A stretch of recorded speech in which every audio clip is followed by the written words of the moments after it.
अस्सलाम वालेकुम।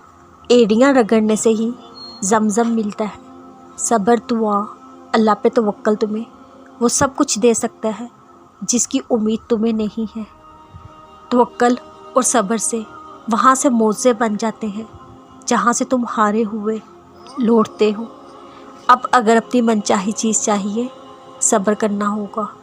थोड़ी मुशक्क़त उठानी पड़ेगी, थोड़ी मुश्किल बर्दाश्त करनी पड़ेगी, इस वक्त का कड़वा घूंट पीना पड़ेगा। हाँ, लेकिन तुमने अपना ये सफ़र अपनी मंजिल को याद रखते हुए तय करना है।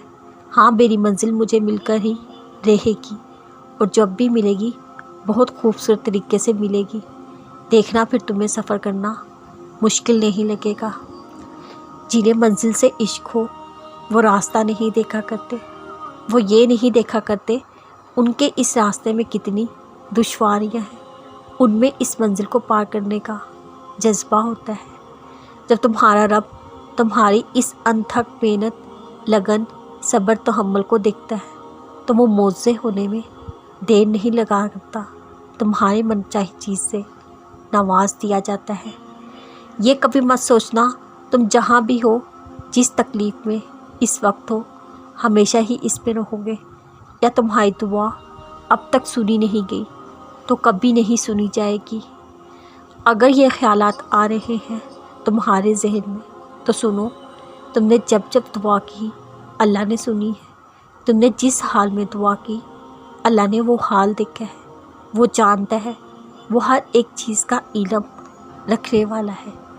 वो रब सब कुछ जानता है जो तुम नहीं जानते, जिसका इल्म तुम्हें नहीं।